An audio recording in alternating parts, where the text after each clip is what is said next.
So good afternoon. I'd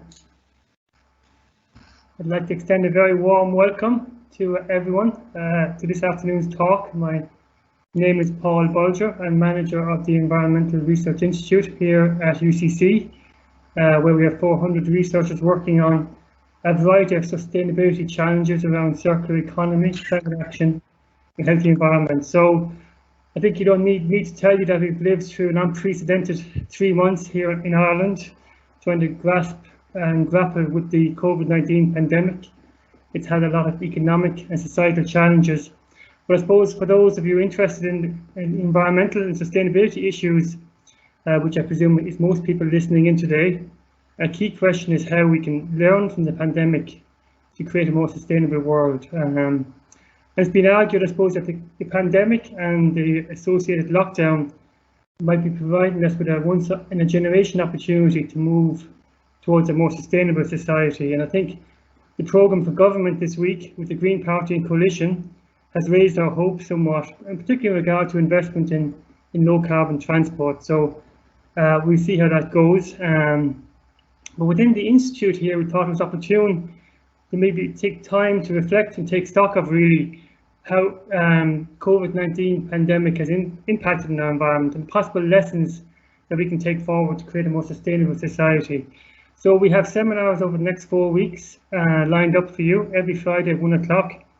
And they're going to be looking at how we can prevent future pandemics, how COVID-19 has reduced greenhouse gas emissions, perhaps improved air quality, and also impacting our natural world. So this week, we're delighted to welcome our newly affiliated academic, Professor Gerry Killeen from the School of Biological, Earth and Environmental Sciences here in UCC. Professor Killeen is the first AXA chair in Ireland. He's an AXA chair in applied ecology. We're delighted that he's with us here in UCC. And prior to coming here to Ireland, back to Ireland, I should say, Gerry was based at the Ifakara Health Institute in Tanzania for 16 years, where he worked on a variety of basic and applied aspects of malaria transmission control, with a strong emphasis on quantitative ecology and mathematical modelling. But it's not just about the theory. He's also supported a number of national malaria control programmes, and his model systems are being based and used for the control of malaria vector mosquitoes in major centres in Tanzania. More recently, he started to work on applying some of these methodologies and tools to combat other viruses. And today he's going to be taking a global perspective on tackling COVID-19 now and preventing further pandemics in the future. So before I hand over to Gerry, just a couple of housekeeping issues. So you will not be able to, your microphone is muted and your video is muted. You won't be able to see anyone else. But if you want to ask questions to us, to Gerry, I should say, there's a question and answers tab at the top right hand of your screen. I think that's how it is in my screen. So we'll attempt to collate these questions and put them to Gerry towards the end. We are recording the seminar, and we will put it up on the Environmental Research Institute website in the coming weeks. And Gerry has also kindly offered to give us a PDF of the slides, so there's no need to be frantically taking notes during his seminar. So I'm going to pass you over to Gerry now, and I hope you enjoy the seminar, and I will see you in about 40 minutes.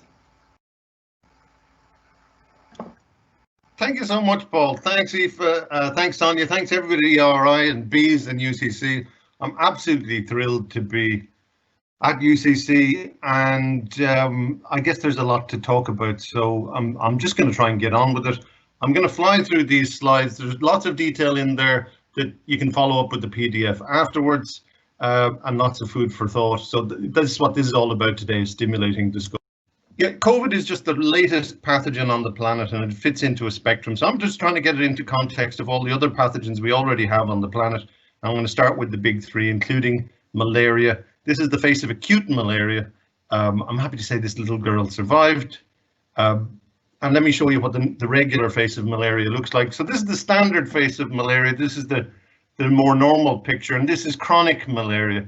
All these wonderful, happy, joyful little people, most of them are actually carrying malaria chronically in their bloodstream. If what you might not spot from this initial view is that 40% of these kids have anemia and 10% of them have severe anemia, which means if they were in Cork, you'd rush them to hospital and put them in an ICU. And the reason for that is they're quietly carrying around malaria parasites in their bloodstream. Now, in the past, we've called this asymptomatic malaria in the way that we might call some forms of COVID asymptomatic, but it's actually not asymptomatic. It's what we now call paucisymptomatic in the context of COVID. And what that means is that people have symptoms and they are suffering, but they're doing it quietly. They shrug it off like you would a common cold. And we couldn't find any symptom of illness that wasn't associated with malaria infection. So it's not asymptomatic, it's just vague. It has vague symptomology and often mild symptomology. And in that way, it's very, very much like coronavirus, which can often look like 11 different diseases in the same clinic on the same week. Now, the reason for that is that one of the reasons that malaria is a chronic disease is that the malaria pandemic has been ongoing for the last 50,000 years. Basically, a gorilla malaria jumped into human beings about 50,000 years ago.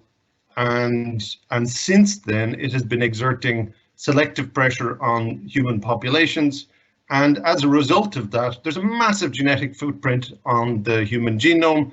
And if you take the map of intense holoendemic malaria transmission and you modify it for human migration patterns, you basically get the global map of human sickle cell anemia. So there are many genetic illnesses that have been selected for by malaria and would not exist on the planet except for this massive selective footprint it's put on our genome. And that means many people have died so that we can reach equilibrium with a pathogen that emerged 50,000 years ago. Okay, looking to the next player in the big three globally, you've got tuberculosis, which is certainly extremely virulent and does massive damage that's so obvious you can even see it in archaeological remains. It is lethal, but it's chronic and it's long-lived and it kills you slowly so that it can continue transmitting. And the reason for that is, again, tuberculosis has been with us for a long time. It's been isolated from the bones of archaeological specimens on the bottom of the Mediterranean, and we found the pathology, signs of the pathology on the bones of Neolithic infants. Pardon me, I've got a slide, hold up, yes. So those are pathogens that have had time to re-equilibrate with their hosts, but when a pathogen emerges into a new host and the host has no evolutionary history with that pathogen, things can go really horribly wrong and it can be extremely virulent. And an example of that is the introduction of mosquitoes to the Hawaiian Islands, which have mediated bird malaria and have basically wiped out a huge number of endemic species, and some of which have gone extinct. And similarly, if you take a bird and you move it from a cold climate to a warm climate, they pretty much get wiped out by bird malaria. And most penguins in zoos around the world are actually on malaria chemoprophylaxis. They're taking chloroquine all the time. Now, there are animal diseases that do affect humans. There's a fifth species of malaria now that comes from pig-tailed macaques. It's limited to this kind of large area of Southeast Asia because it's limited by the distribution of the pig-tailed macaques. Now, the reason for that is that it has never evolved into a form that can transmit from one human to the next human. And so it hasn't gone through all the 4 steps that are required to create a pandemic. It's a locally relevant pathogen, okay? Now, but there are pathogens that do go through all 4 steps and which are even more virulent than monkey malaria. And this example is Ebola. And the reason I chose this slide is it gets across the fear and the impact on society. But we're going to talk more about Ebola later on. And I just want to get, so that photograph was taken from the West African epidemic of 2014, which was by far the largest in history. Now, why is it in 2014 that suddenly we have a massive Ebola outbreak, much bigger than anything that happened before? Well, the reason is that, you know, things are changing in the world. So the biodiversity of Africa, and particularly in and around the rainforests, has been around for a long time. But what are the things that are changing? Well, one of the things on the right-hand side you'll see there is the amount of fragmentation of habitat as we human beings nibble away at the edges of the rainforests. So that puts us in contact with lots of animals and pathogens we wouldn't normally be. And this is the picture of the traditional picture of Ebola transmission in a tiny little village in the middle of the jungle somewhere in Africa, but this is outdated. So how Africa looks today is more like this. This is the city of Goma. It's 2 million people and is right on the edge of Virunga National Park. You can see the fabulous volcano in the background. That's actually the park. So Africa has changed. It's heavily urbanized, particularly on the fringes of high biodiversity areas. And it's that combination of habitat fragmentation, large human populations, high biodiversity that really creates these massive hotspots of emerging infections in West and Eastern Africa. Now, so as the human population has grown and we've pushed further and further into wild habitats, the rate of emergence of new pathogens into human populations has been accelerating for a long time, really since the 1930s. And there's no sign of it coming to an end anytime soon. And just to give you some idea of like what that might look like in practice, what does an emergence event look like in practice? This is a mango from my back garden in Tanzania. It looks pretty delicious and it looks pretty harmless, but what you're seeing there on the top left-hand corner is where a fruit bat has chewed on it, and that fruit bat may well have come from the Eastern Democratic Republic of Congo. Now, we don't normally get Ebola outbreaks in Tanzania, although we did get a scare in 2019. And the reason for that is that it's the ecology that drives so much. And one of the key parts of Ebola and transfer to human beings is it seems to peak around the birthing season for bats, when we have new young bats entering the population who lack immunity and therefore, shed a lot of virus. And so you can predict pretty well where Ebola outbreaks happen based on bat birthing cycles and seasonality. Now, there's other pathogens out there in the jungles which have natural histories we can learn from that sound like science fiction, but they certainly aren't. So there's a lot to be learned from the natural history of HIV. Many of you may not be aware of the fact that there are 3 different strains of HIV in circulation in human beings, and they all have different origins from different primates. Now, SIV has been jumping from monkeys into humans for as long as there have been humans and as long as there has been bushmeat. But it was only in the latter half of the last century that HIV appeared after SIV adapted to human transmission. Now, the worrying thing is that once it happened 3 times. So, the moral is really that once something happens, it tends to keep happening. And that's something we should be mindful of going forward. Now I'm going to take you out of the jungles and into the savanna zones of East Africa to more like my neighborhood in southern Tanzania. And this is where I lived for a long time.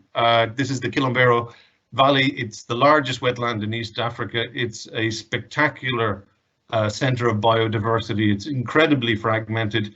And my AXA Research Chair project will be working in the Iluma Wildlife Management Area, which is a community-owned fringe habitat. So it's kind of like a half-half conservation model that works on the fringes of bigger, more conserved areas like the Selous Game Reserve. And now it's full of wild bovids that live quite close to human beings, and but there's a lot of intrusion from illegal entry for charcoal burning, poaching, timber, cattle herding, you name it. But the people who come in do so illegally, and they basically live less protected than most refugees on the planet. They only bring as much as they can afford to leave behind. So they arrive with absolutely no protection against vector-borne diseases. And unsurprisingly, these are the hotspots of Rift Valley fever transmission in our area, which originates from wild mammals, comes through livestock, and then affects people. And I think 12% of the population in the valley has antibodies against Rift Valley fever. Okay, but there's other things that come out of savannas and that are more relevant today, and one of them is pangolins. So the pangolin is the most trafficked animal on the planet. It is very popular in China, and the coronavirus that we're dealing with at present is mostly of bat origin, but there's a little section on the right hand side there that codes the receptor that matters, and there's a little part of it that actually appears to have come from a pangolin through a crossover event. And the 5 amino acids that matter all match the equivalent pangolin virus. So biodiversity and conservation, they all matter. And there are things we can learn from other diseases that we deal with. And a lot of the things about COVID are familiar to me because they're very similar to malaria. A lot of its properties dictate that we need to emphasize prevention rather than cure. We need to emphasize presumptive blanket coverage of entire populations, and we need to do everything preemptively, meaning you do it before the problem arises. Okay. The other P at the bottom of the list I like is promote international cooperation, but we'll get on to that now. And I just wanted to take you back to the last malaria outbreak in southern England, and there have been many. In fact, there's an old word in the English language for malaria, the ague. So it has been a disease of Britain for a long time. And if you look at this picture, you don't see any medicines, you don't see any testing kits. What you see is rakes and ways to modify habitats and deal with mosquitoes. So that's prevention, and that's population wide. And in the field of malaria today in Africa, we do lots of things which are preventative and which are population wide. So this is a fisherman's camp on a sandbank in the middle of a river. This old fisherman will have had malaria hundreds of times before. He's got antibodies against malaria almost crystallizing out of his blood. He's not vulnerable, but we need him to use this bed net to kill the mosquitoes that will carry the malaria that will kill the young children. And you know, it's quite similar with COVID, that you can see all these families in self-isolation in a communal facility in China. They're all wearing masks. They're all in pretty good health by the looks of them. So they're doing this to protect other people, not to protect themselves. And then there are things we can borrow from other fields where people are dealing with diseases like this on a regular basis. So this is a mobile phone-based reporting system for malaria cases in a couple of districts in Zambia that I worked with. And you can see that's, you know, thousands of malaria cases a week, in many cases reported through normal health services. We also need to learn from Zika. You know, once Zika got into Latin American primates, non-human primates, basically it became a permanent fixture on the landscape. And that's why we need to be careful with things like cats. We need to be careful with things like badgers, and ask anybody working with those animals to really give that some thought. And the people who've been dealing with this for many years were very quick to act. So believe it or not, the Congolese gorillas were locked down as quickly as the people were. And you can see the mask there and the ranger who's looking after them. So what are we going to do about this? So these are from some very simple models we developed that are available for the general public and you can use yourself. And this is a simulation of what we really should have done, where we locked down early, wiped the virus out, kept our borders closed, and finished with a couple of dozen deaths. Now, these models aren't very different from the models that have been used to trigger the global health emergency response to Ebola in West Africa in 2014. The principles are the same. And let's not forget that Ebola didn't go away by itself. When Ebola was eliminated from West Africa, that was a superhuman global effort, and the people of Guinea, Liberia, and Sierra Leone achieved something enormous that benefited all of us. And there is a happy ending. You know, people do come out from these lockdowns, they do escape from these pandemics. There's lots to get excited about in the history of public health. And one thing that's different about Ebola is that, and coronavirus is much more difficult to diagnose. So in our models, we estimate that actually testing, tracing, and isolation does contribute to a faster lockdown, but or to a faster elimination event. But when you remove it, you still get there, and it has a relatively minor role to play. And the reason is this. So this is Ebola. You know, you can't miss this. There's no question of missing an Ebola case. Sooner or later, if you have Ebola, you're going to become very obviously ill, and there's no risk of having an Ebola case sneaking through the net. Sorry, my slides just don't. Okay. So other lessons from these models are, you know, it's a number of things. It's not over till it's over. If you end your lockdown too early, you go straight back into, exponential growth. If your lockdown isn't rigorous enough, then you'll go back into a second wave, and it will just get bigger until you stop it. If you're a bit too slow, then it's going to take a lot more work, and you need to have an extended lockdown. If you don't exclude imported cases, then that's going to restart the whole machine all over again. Now, flattening the curve and this middle ground where we try to maintain epidemics at very low levels, there's a number of problems with that. First of all, by definition, curves aren't flat, and epidemics are naturally curved. They curve up or they curve down, but they certainly don't sit still. And these three graphs here, differ only in a 1% assumption about the level of coverage and effectiveness. And you can see it's very hard to get that to stay flat, and they're naturally volatile and unpredictable. The other thing is, if you slow something down, it takes a long time to get there. So you can see these timelines are very, very long. And that's the trap you find yourself in if we go for flattening the curve. And here's some simulations from people who are much better mathematicians than I am, much better modelers. And what on the top, you can see there a simulation of what they expect to see in the United States with existing ICU capacity if they went through what's called a dynamic intervention approach, recognizing the fact that you can't get away from the roller coaster and that you've got to, introduce, relax and reintroduce interventions. And it takes a long time to come to an end. It takes several years. You spend a lot of that time in a quite severe lockdown, and a lot of the time your ICUs are pretty full. Now, if you accelerate that process by doubling your ICU capacity, you can get through it in about 2 years, but you still got large periods of lockdown, and then double ICU capacity means that's twice as many people in ICU at a given time, and basically we're all just going to wait in our turn in ICU, but we're waiting for longer. Now, other lessons to be learned from things like Zika and other diseases is at the end of that flattened time course, it's unlikely to go away, and we're likely to see further epidemics further down the line. This is the predicted long-term trajectory for Zika. It's gone away, but it'll be back in a few decades from now. And this is consistent with some other diseases. About every 40 to 50 years, there's a spectacular chikungunya pandemic that sweeps across the globe. And anybody who's been through one of these pandemics can tell you can actually see it, because everybody gets arthritis, and you can see the people that having difficulty walking down the street. And this is not new science. So this is an old slide showing the periodicity and harmonization of epidemics from things like measles and whooping cough, and how vaccines change those. And this is more like what we'll probably see with COVID. Now, just to give you some idea of what it will look like when we have something as virulent as COVID, but with an epidemic cycle that's more like the common cold.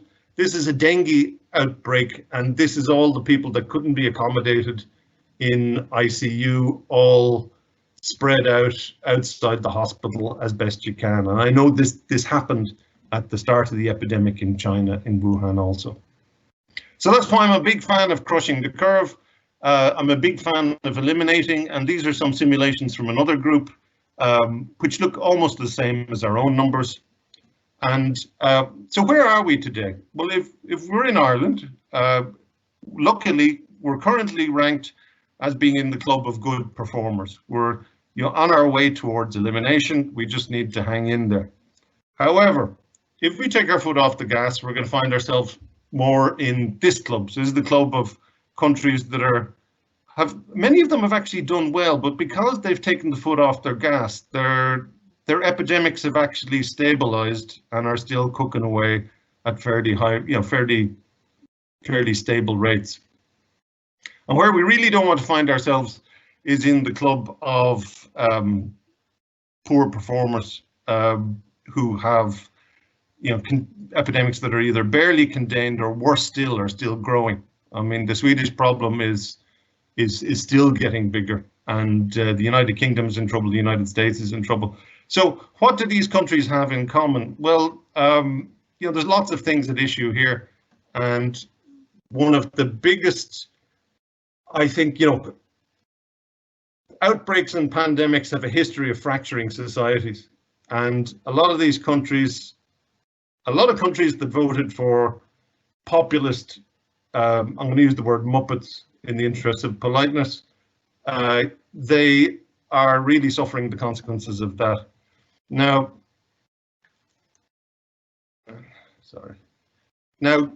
all of these individuals are denialists. They don't accept science. And you can go back to simulations as early as March 16th and see all the writing on the wall. It's one of the things that's fascinated me is a lot of people just don't accept these simulations, even now that we're in a stage where they're no longer simulations. There are many countries that are actually well into the horrors of a full pandemic wave. Ecuador is a wonderful country with great people, but anybody who wants to see what this looks like should look it up. And, if you look through the history of public health, this is nothing new.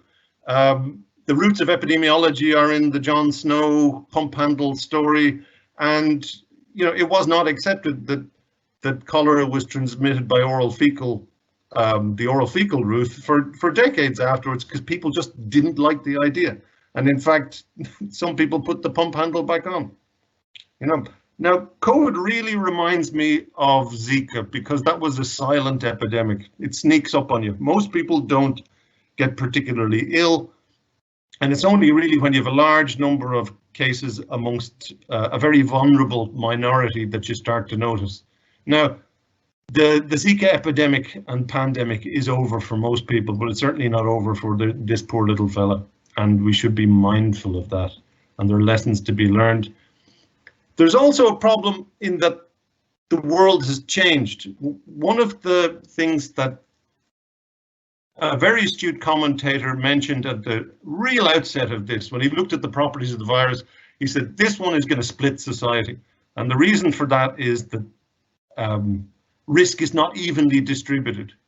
And so that creates different perspectives on how we see things. And we're currently in an era where a lot of people get their news through their mobile phone, and cookies are a problem. They've been implicated in civil wars. They've been implicated in some genocides, because they tell you more of what you already want to hear. So they tend to polarize societies, and I think this is the next frontier in how we handle information. Okay, and that's what splits societies, and then you end up with an example like here in Cork in Ireland, where you've got a section of the city with one population of vulnerable old long-term residents, and then you've got a population of young students having spectacular house parties, and that's that sector of society is really badly split, and that's based on risk and perception of risk and human responsibilities to each other. And so the Trump, Bolsonaro, Johnson is an example of leadership from the back. Here's an example of high quality leadership from the middle. By definition, WHO has to lead from the middle because it depends on consensus. But if you're going to do it well. And this fine gentleman, Tedros Ghebreyesus, is a superhuman being, and the emphasis he's put on unity and solidarity is absolutely correct. There's lots of great stuff in here I'd recommend anybody to read. But WHO is a consensus-based organization, so by definition it depends on its member states to provide leadership from the front, and then it rallies everybody else to follow them. And this is what leadership from the front looks like. There's New Zealand, Jacinda Ardern, I don't need to say any more. China has shown leadership. If you really have to open your schools, this is what they should look like.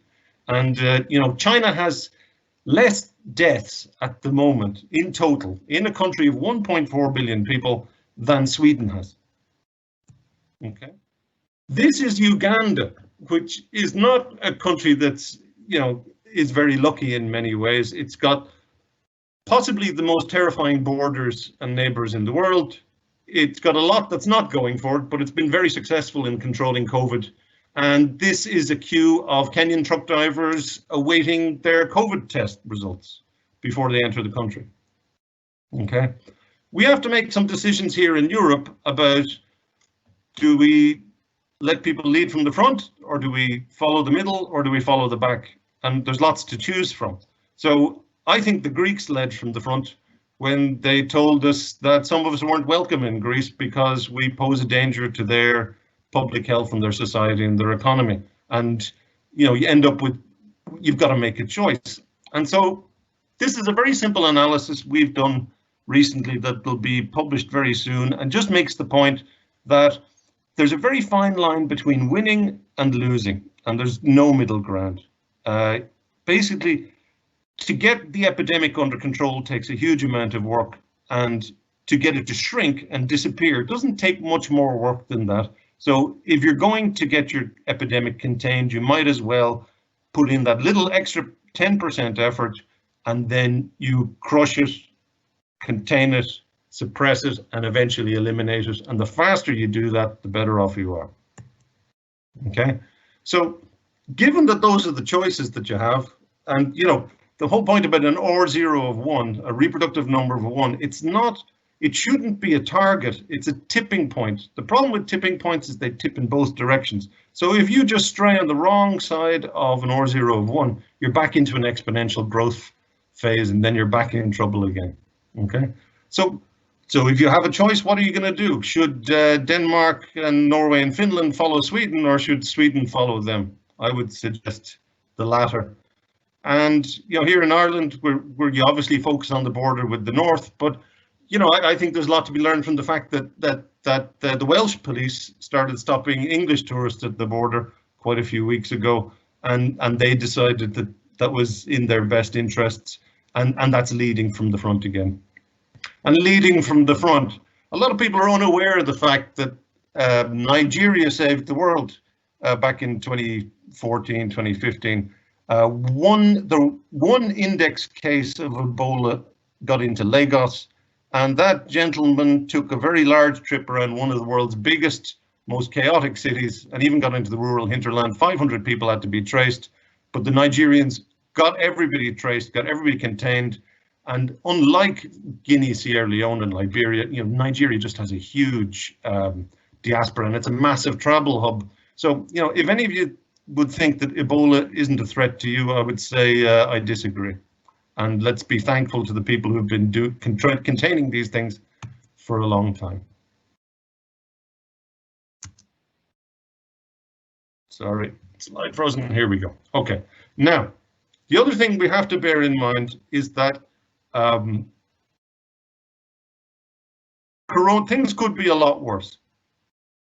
Coronavirus is just the current manifestation of what WHO calls disease X. In other words, the unknown pathogen that will hit us out of the blue with unknown properties, with no vaccine, no treatment, and therefore we have to rely on generic pre-prepared responses to deal with.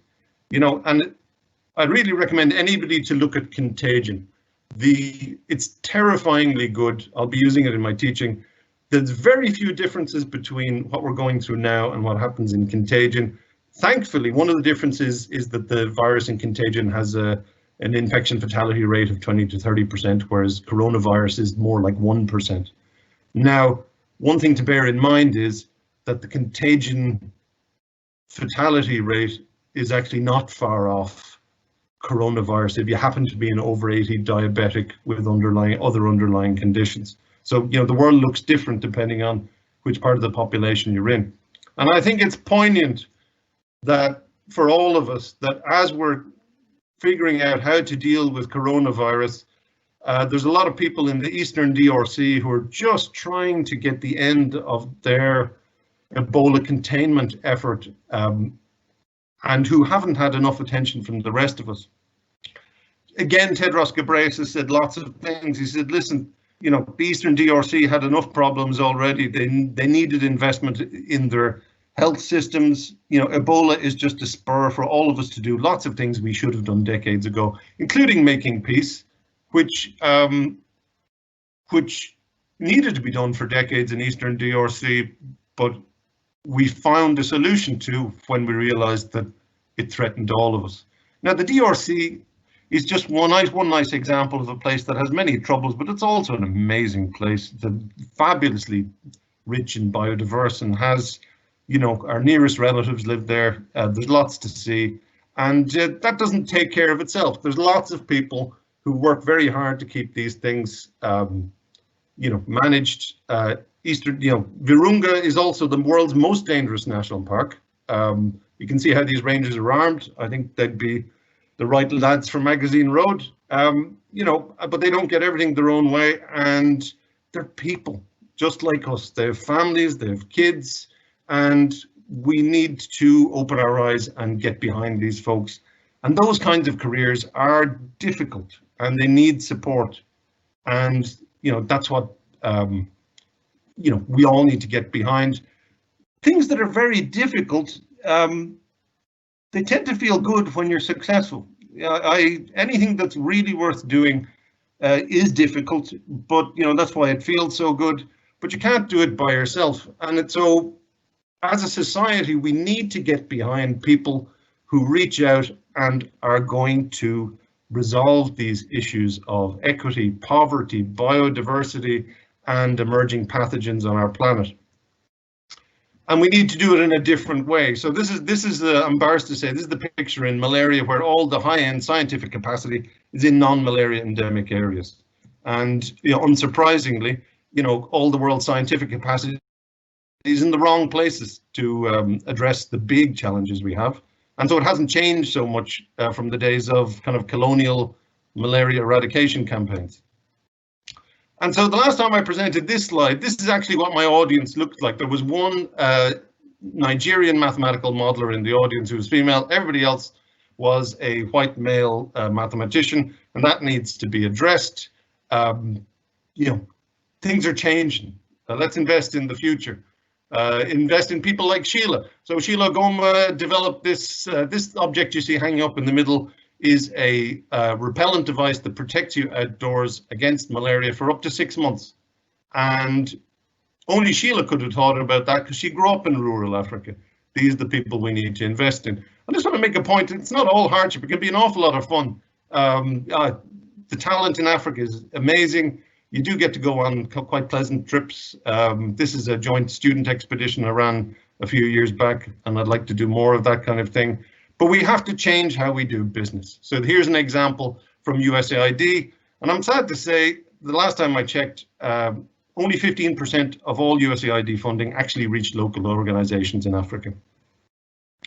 And so that's why I'm very happy when I come home to Ireland and I open newspapers and I find that we do have charities here who work in a very development-oriented way, getting behind local organizations. And everything I see about Trócaire is very much in that style. And it's the difference between supporting local development and competing with local initiatives and development.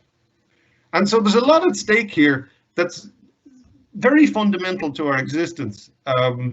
We have a few gifts from our biology that we share in common with animals that we then really connect with. Human beings connect with lions in a way that they don't connect with other big cats. And there's a very simple reason for that, is that they're the only cooperative cat. This is a pride of lions roaring their lungs out to protect their territory. And of course, us tourists, we all zoom in and around them. And we love lions because they've the same emotions and loyalties and affections that we do.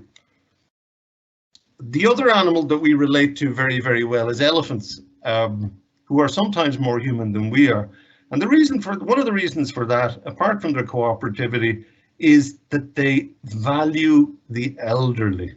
It's one of the only few animals on the planet where we outlive our reproductive age. And so elephants are live to a very ripe old age, and the reason for that is so that the older, wiser ones can pass on their knowledge to the younger generations that actually take everything forward. And that's why I'm really, really very excited about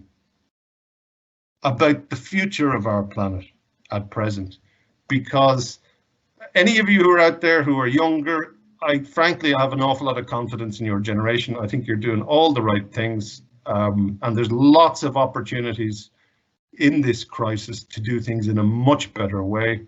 And I think I'll stop there and leave some time for questions. Thank you.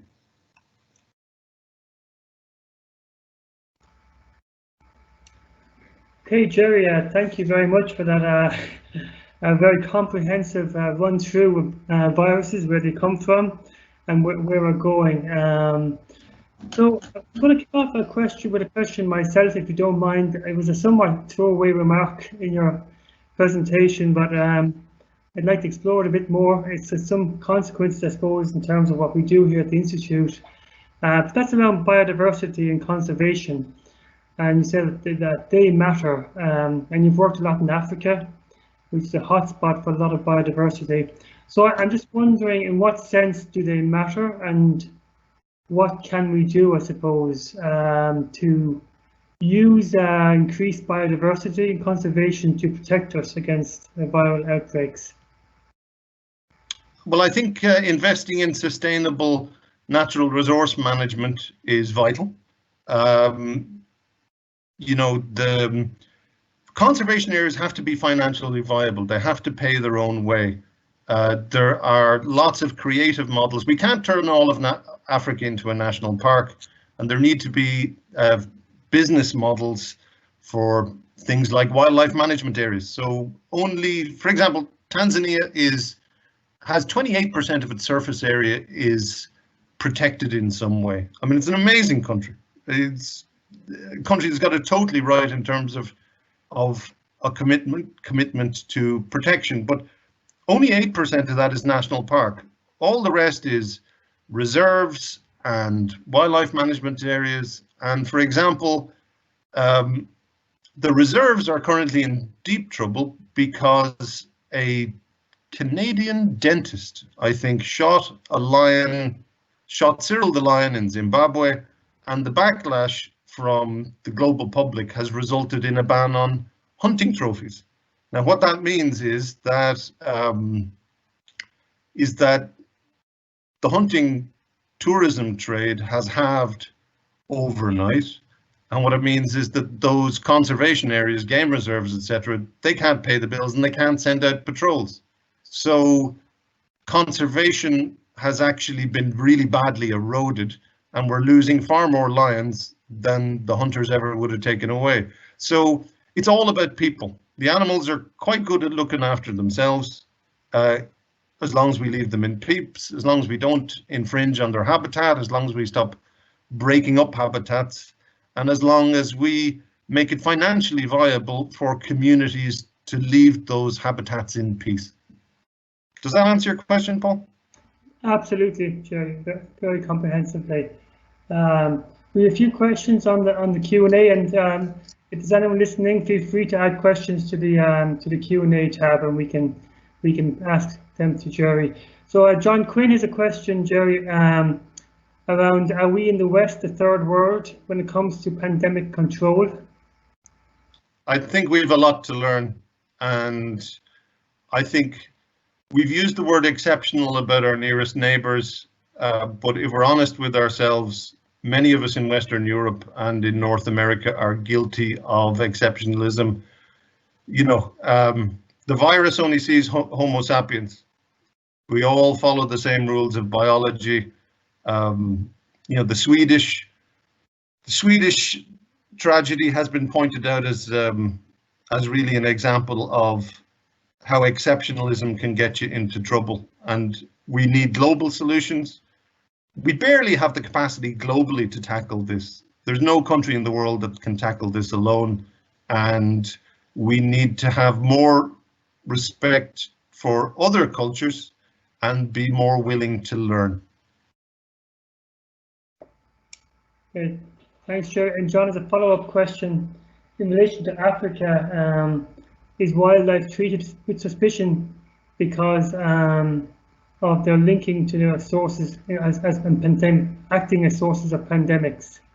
So a link between animals in Africa and wildlife and their links to pandemics. I think my experience has been that that's been less of a concern in Africa.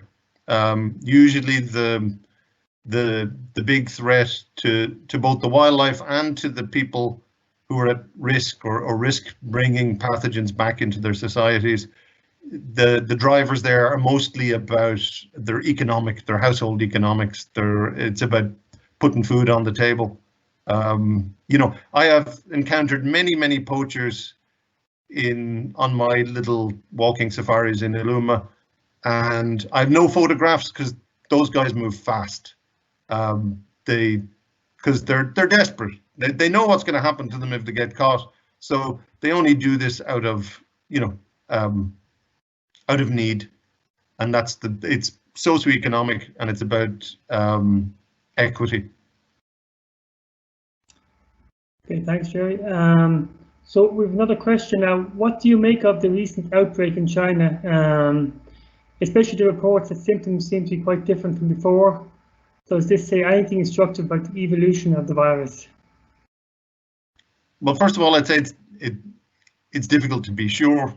We can only speculate, but it's certainly evolving fast. You know, so any organism that finds itself in a new ecological niche evolves exceptionally fast to both fill that niche and also to adapt to it. And right now, human beings are about the biggest ecological niche on the planet. And so we know there's, I think, already about 4 or 5 different lineages of COVID-19 have separated out from each other. And yeah, those evolutionary processes are unlikely to be good news for us. And that's why I really recommend elimination as a more sustainable endpoint than living with the virus. It's just one more good reason to get rid of the thing. Okay, thanks. Question from Sophia, and it's a question I had myself actually, was what would you say would be the best ways to increase the scientific capacity in countries where it's most needed? So this is in relation to your last couple of slides, Gerry. Well, I think commitment helps, you know, prioritization. Somebody asked me once about capacity building and kind of was expecting a long, complicated answer, and I gave him a very short one, is you just got to make it priority number 1, and then the rest is detail. So that's the first thing. Other than that, I think there's also specific business models. So if we think about like outbreaks, by definition, you can't have if you assemble your fire brigade once the house is on fire, it's too late. So the kind of business models that have been developed for funding outbreak capacity are basically that you have a whole bunch of specialists sitting around the world who they spend 95% of their time working on epidemic preparedness and working with ongoing outbreaks of lesser significance around the world. So they work on cholera, they work on dengue, they work on Ebola outbreaks, you know, all that kind of stuff. They work on epidemic preparedness. They do things like prepare protocols. So you've got to have if you don't do research in a pandemic, you need that protocol to be approved before the outbreak happens.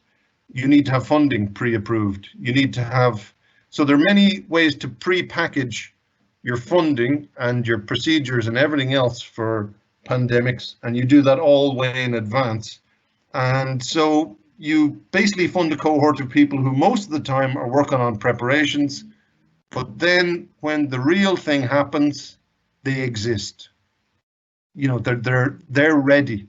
I think, as we've all experienced, it's a very steep learning curve when you got to repurpose yourself from something else.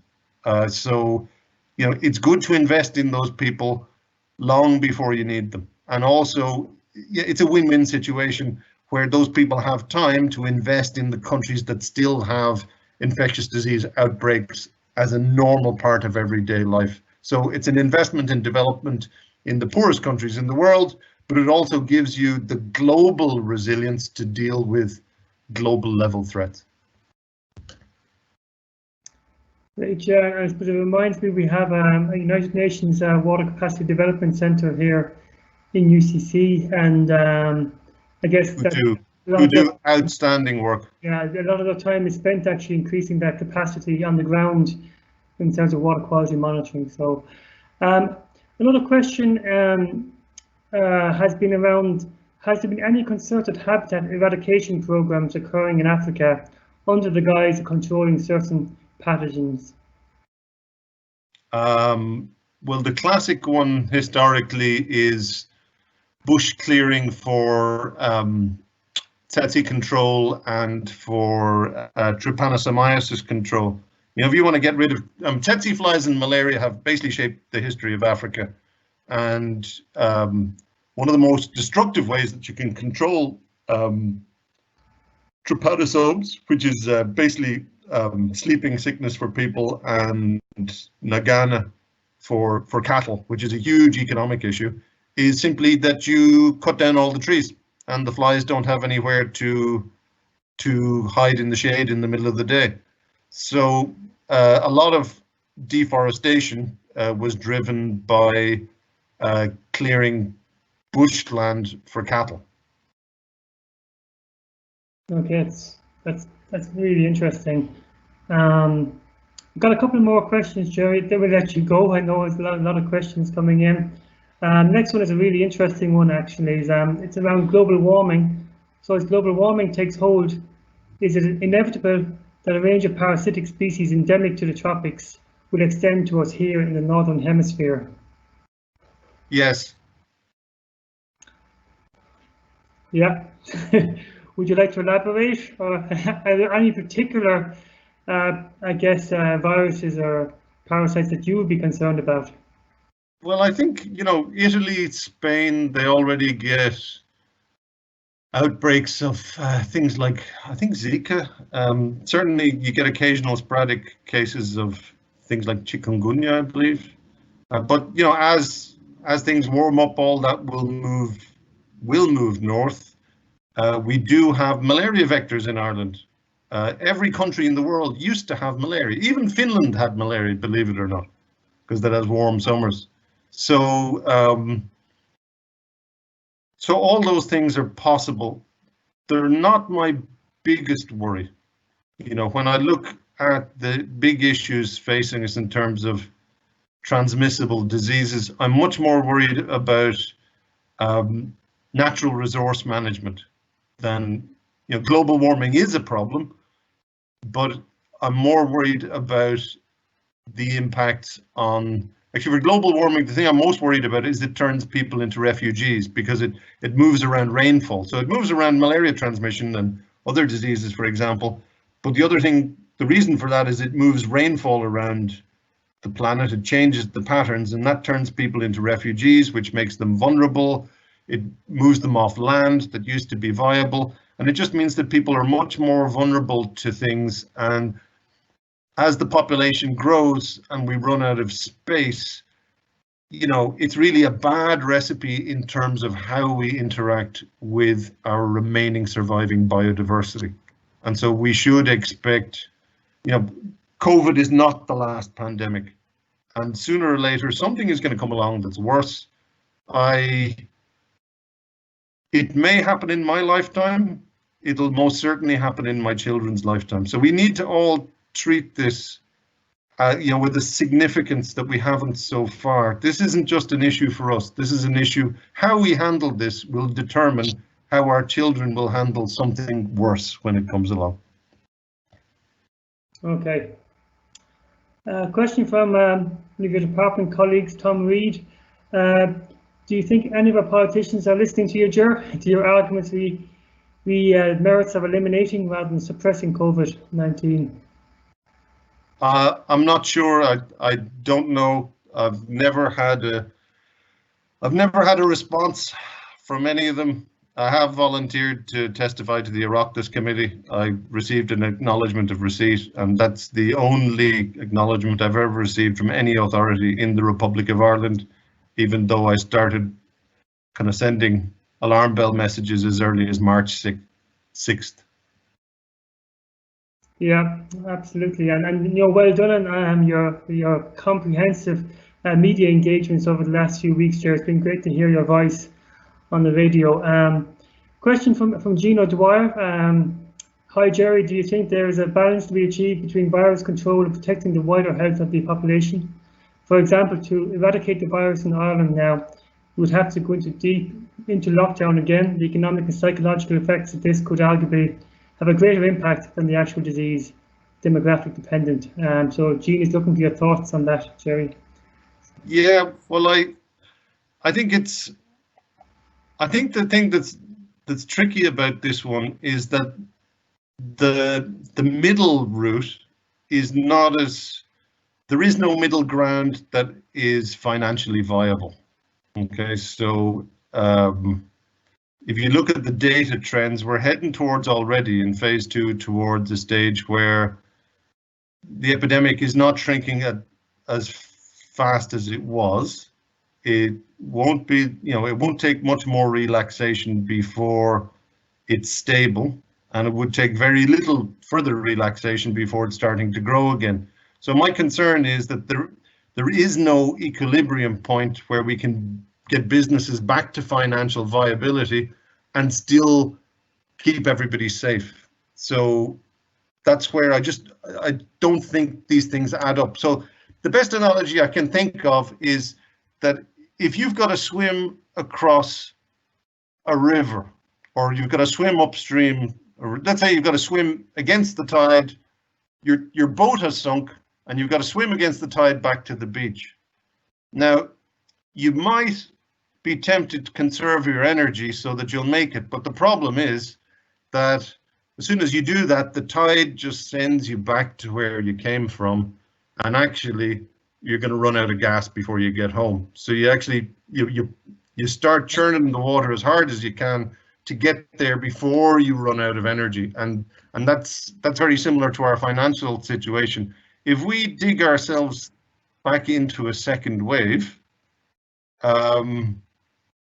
economically, that's really bad news. So I just don't think that there is an economically viable, safe point of compromise, and that's a technical discussion. So it's a very reasonable question. I just don't think that reasonable compromise exists with a virus that has a base reproductive number of 4 and is transmitted through so many different routes. So I think it's a great idea. I just don't think it works for this virus. Okay, thanks, Gerry. And last question then from John Barimo. So John says it's striking that approximately a quarter of the COVID cases in Ireland were amongst healthcare workers.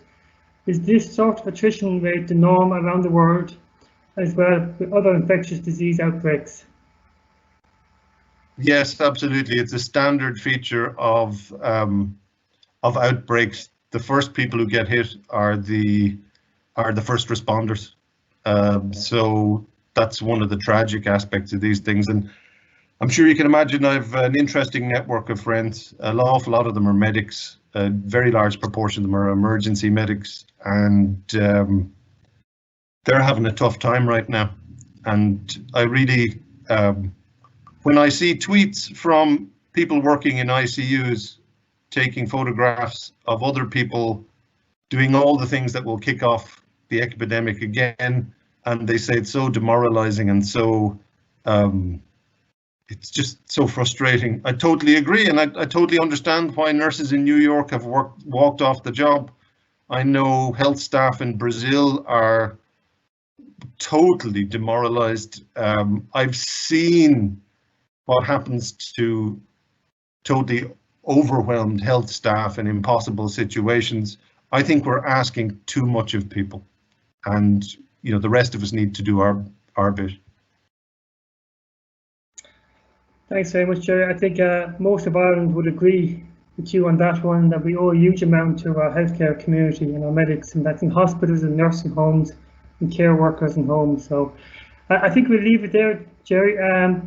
Thanks a million for a very, very comprehensive overview of viruses. It's great to have your knowledge and experience from around the world brought to bear on this and COVID-19 and other viruses. And I know that I'll be foregoing my cookie for the afternoon, Gerry, after the presentation. So again, thanks for everyone for listening in. I appreciate you taking the time to tune in, and thanks for all your very, very thoughtful questions. So we'll be back again at the same time next week, 1 o'clock next Friday, and that will be with Dr. Hannah Daly, who'll be talking about emissions reductions and other things due to the lockdown. So I hope you can join us then, and I wish you a very good weekend. Thank you. Thank you, Paul.